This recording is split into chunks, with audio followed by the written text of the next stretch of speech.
Graça e paz, meu amado e querido aluno, minha amada e querida aluna, seminaristas do Seminário Metodista Internacional, aqui do Polo EAD. Eu sou o pastor Thiago Ramos, eu sou professor e sou coordenador aqui do Polo e quero desejar a vocês as boas-vindas a essa aula.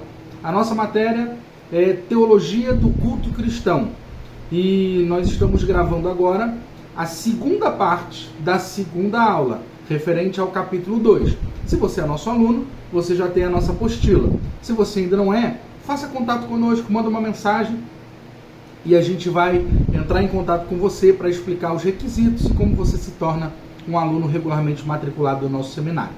Se você só quer aprender e adquirir conhecimento, você está no lugar certo. Você pode simplesmente assistir às aulas. Mas se você quer, ao final desse curso, receber o seu certificado do curso básico em teologia, promovido pelo Seminário Metodista Internacional, aí você precisa ser um aluno regularmente matriculado. Aí você manda uma mensagem para a gente e a gente passa para você todas as informações para você se tornar um aluno, tá bom? Mas eu quero desejar as boas-vindas a você que é nosso aluno, a você que é nosso ouvinte, a você que participa conosco de alguma forma dessa aula. E eu quero começar essa aula orando, pedindo ao Senhor que nos abençoe e que nos dê graças durante essa nossa aula. Vamos fechar os nossos olhos, em nome de Jesus. Pai querido, Senhor, em nome de Jesus, nós te louvamos, te glorificamos e te bendizemos, Senhor, porque Tu és um Deus maravilhoso. Só Tu és o Senhor. E nós te agradecemos pela oportunidade que o Senhor nos dá, meu Pai, de estarmos aqui em mais uma aula, aprendendo mais de Ti, compreendendo mais da Tua palavra. Que o Senhor possa nos dar forças para que a cada dia nós possamos avançar no cumprimento, Senhor, do nosso chamado. Em nome de Jesus. Amém. E graças a Deus. Amém.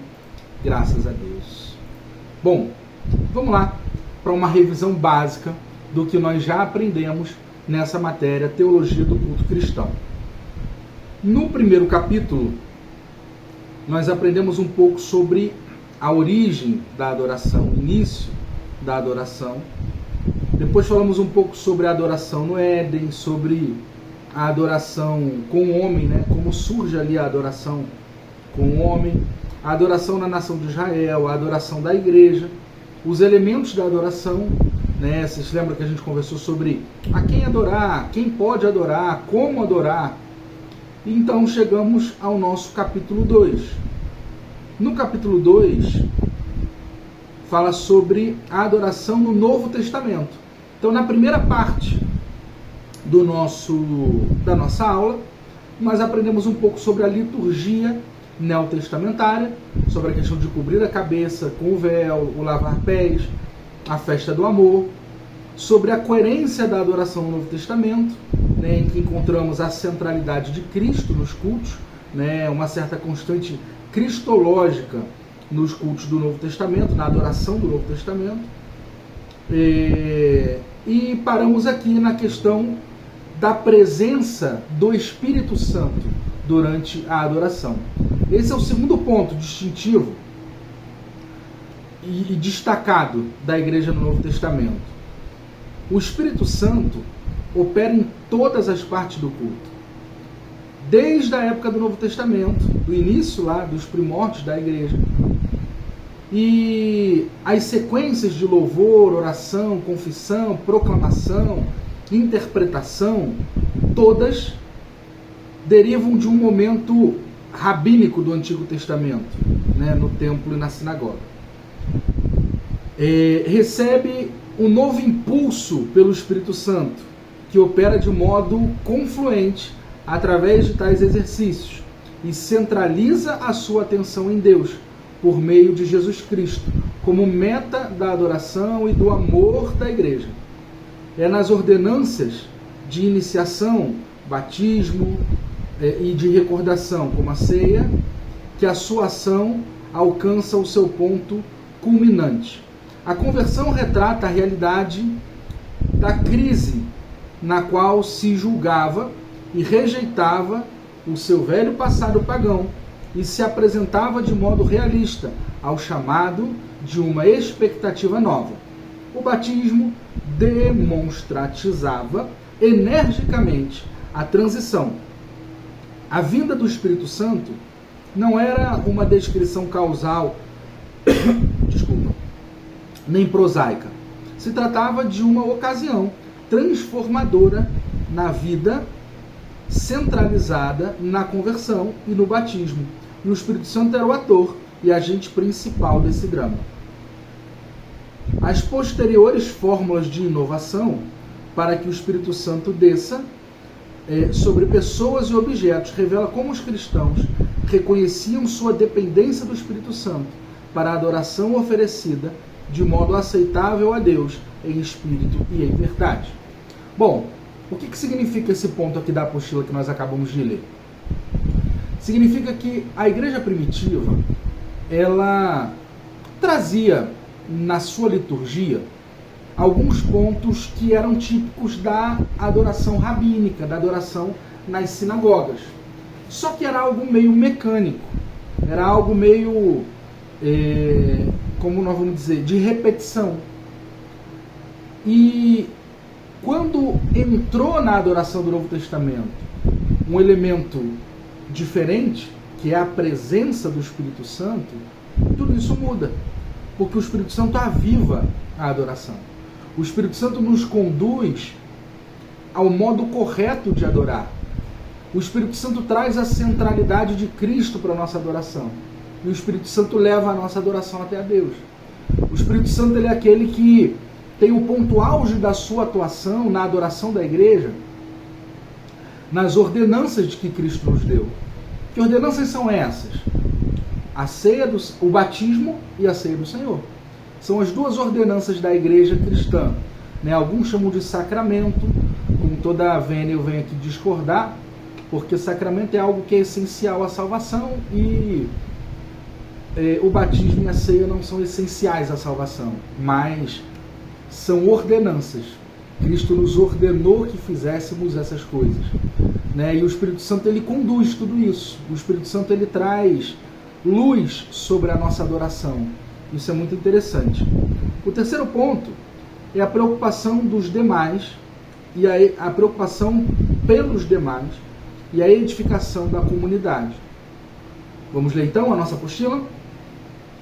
O elemento que nos leva a perceber a contribuição inovadora de Paulo é a maneira como ele relaciona o ensino litúrgico com seu sentido pastoral, de uma união do corpo de Cristo e a necessidade urgente, em Corinto, por exemplo, de ver essa vida corporal edificada até a maturidade, pela ênfase na koinonia. Koinonia que é uma palavra grega que significa comunhão.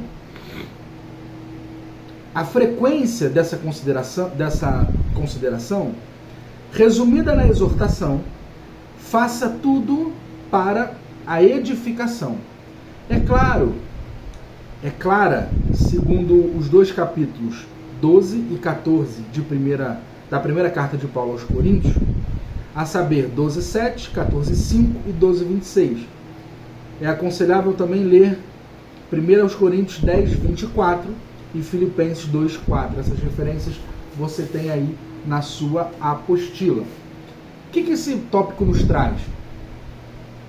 A preocupação não apenas com a minha adoração, mas Paulo traz um elemento novo, que é a adoração em comunidade.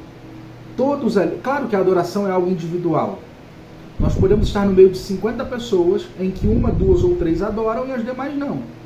Mas o que Paulo traz ali é a preocupação em adorar num ambiente de comunhão, em auxiliar os irmãos a conseguirem chegar a um ambiente de adoração, de uma adoração útil, de uma adoração que agrada a Deus, de um culto racional, de um culto cuja adoração agrada e chega às narinas do Senhor. Então, durante esses textos que a gente citou aqui, que a gente mencionou, Paulo ele menciona, por exemplo, a unidade do corpo de Cristo. E ele mostra que a igreja representa esse corpo e que a igreja precisa ser uma, precisa haver uma unidade para que a adoração da igreja possa subir. Vocês já perceberam que em alguns lugares, em algumas igrejas que a gente chega, a gente adora, mas a presença de Deus não se faz presente, ela não se manifesta. Isso muito provavelmente é porque falta comunhão, falta koinonia, falta relacionamento, falta amor naquela igreja. Então a adoração dela não sobe, o culto dela é um culto mecânico. É um culto produzido por homens para homens, porque ele não alcança o seu objetivo, que é subir até o Senhor. Entende? Ponto 3 aqui. Padrões de diversidade.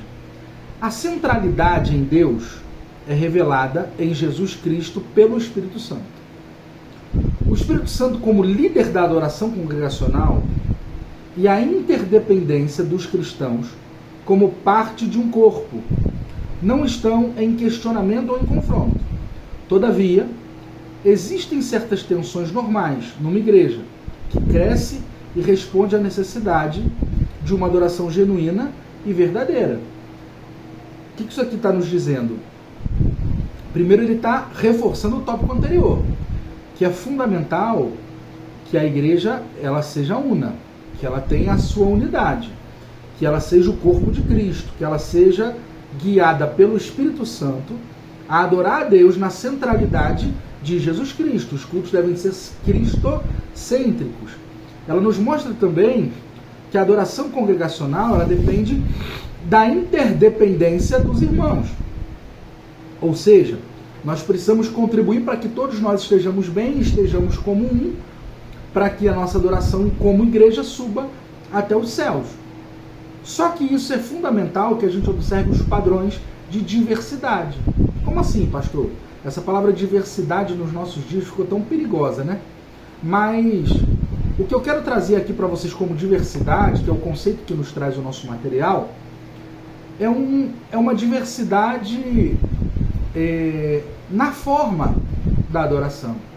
Por exemplo, os mais jovens, eles gostam de adorar de uma forma um pouco mais barulhenta, um pouco mais, digamos assim, com músicas mais altas, com músicas mais agitadas, eles pulam, eles gritam, sim ou não? E é uma adoração sincera, genuína, verdadeira. Já os mais velhos, eles gostam de ficar no cantinho deles, mais quietinhos, adorando ao Senhor, mas com hinos, aqueles hinos mais antigos, que enalteciam o nome do Senhor. Existem pessoas que choram, existem pessoas que sorriem, existem pessoas que caem, existem pessoas que pulam, que dançam, existem pessoas que ficam de pé, que gritam, existem pessoas que ficam quietinhas. Essa diversidade, ela precisa ser respeitada no âmbito da igreja. É claro e evidente que tudo com ordem e decência, mas nós não podemos estabelecer um padrão único de adoração, porque isso seria brincar de Deus, porque o padrão de adoração não é estabelecido por nós. A Bíblia diz que um coração contrito e quebrantado ele não resiste.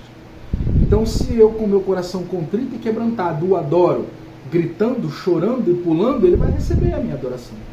Agora, se eu prefiro adorar o quietinho no meu canto, ele vai receber também. Então nós precisamos entender essa questão da diversidade na adoração.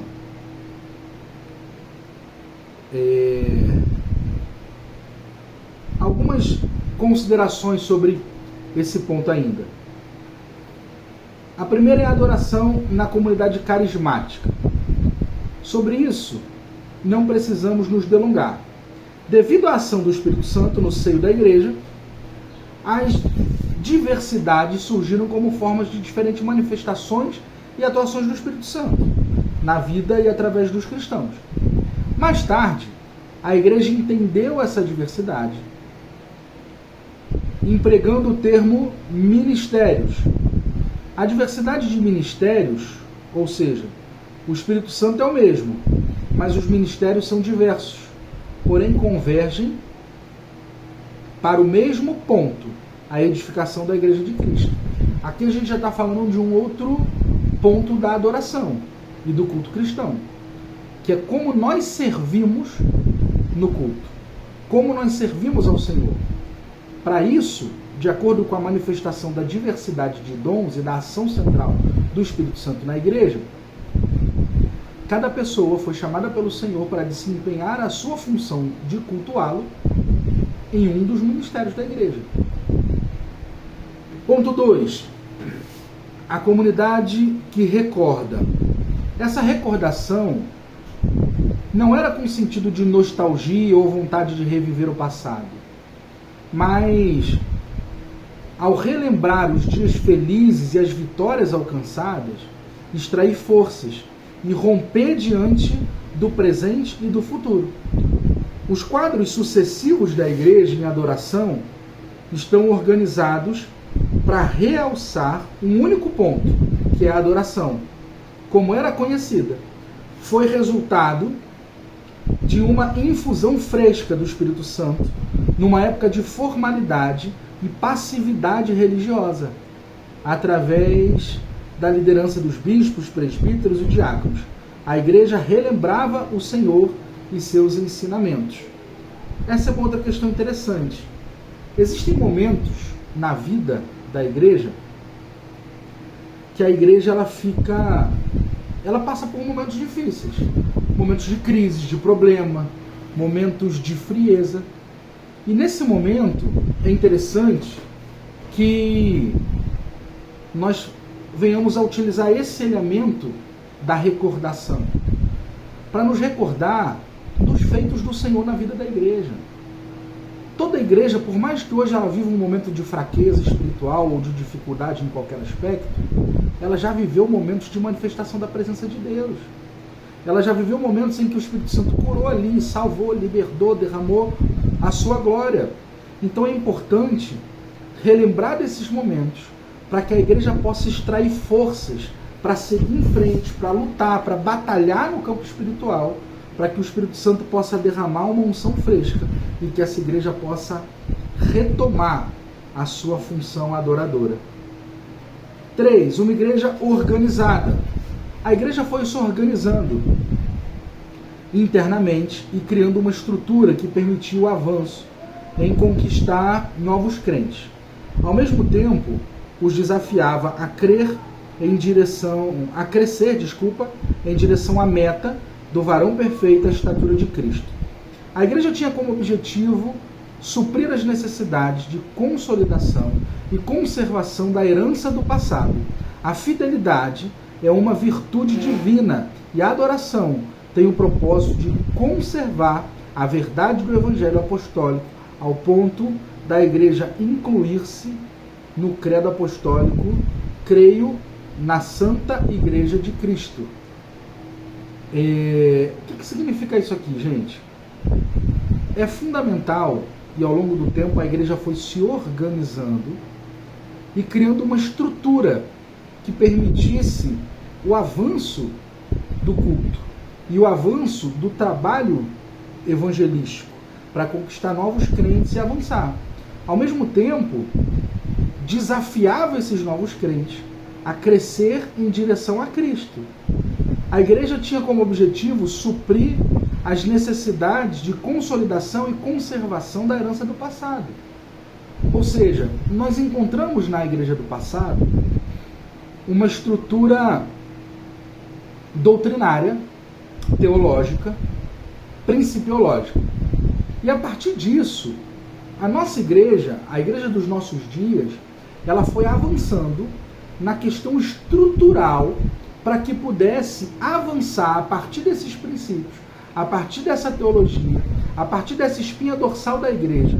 Para que a igreja moderna criou uma estrutura de ministérios, uma estrutura física, uma estrutura financeira, em muitos casos, para que ela pudesse avançar no sentido da adoração e do trabalho evangelístico. E, ao mesmo tempo, ela foi desafiando os crentes e os novos crentes a avançar na sua meta de parecer com Cristo.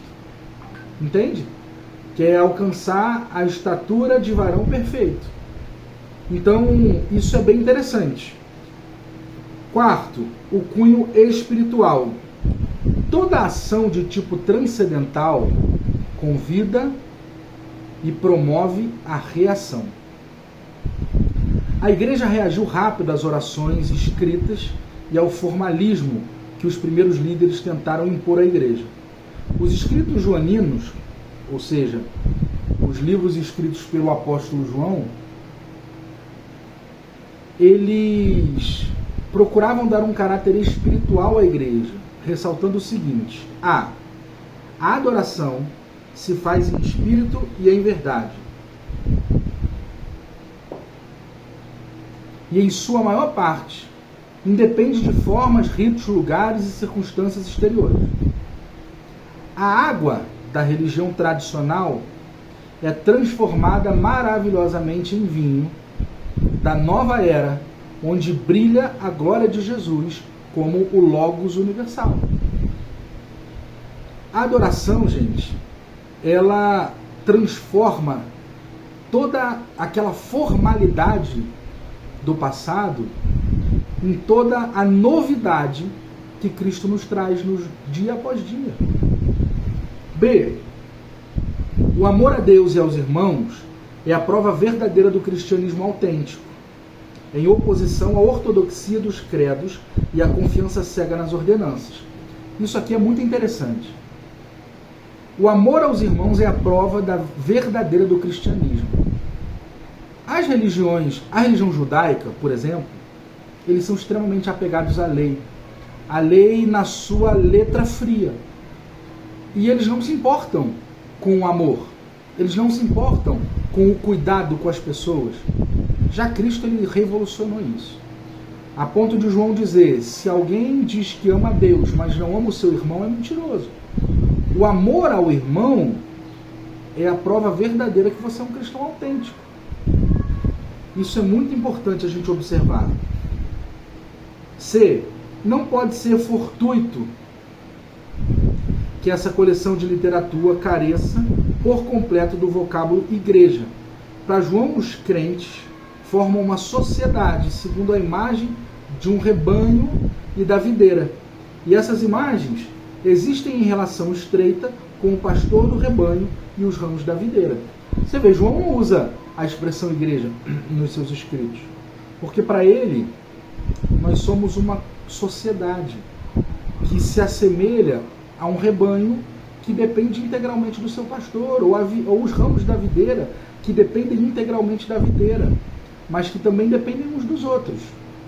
As ovelhas dependem umas das outras para se aquecer, para estarem juntas. Então o João traz esse conceito de que nós somos uma comunidade, que nós temos uma relação vertical, onde dependemos de Deus, né, de baixo para cima sobe a nossa dependência de Deus, e de cima para baixo desce o cuidado dele, a preocupação dele e o suprimento dele para conosco. Mas também temos relações horizontais, que dependemos uns dos outros a todo momento. Conclusão. Foram detectados 4 modelos de liturgia cristã dentro da igreja na época do Novo Testamento. Podemos resumir esses padrões de adoração expressando cada um com significação exagerada em uma frase. 1.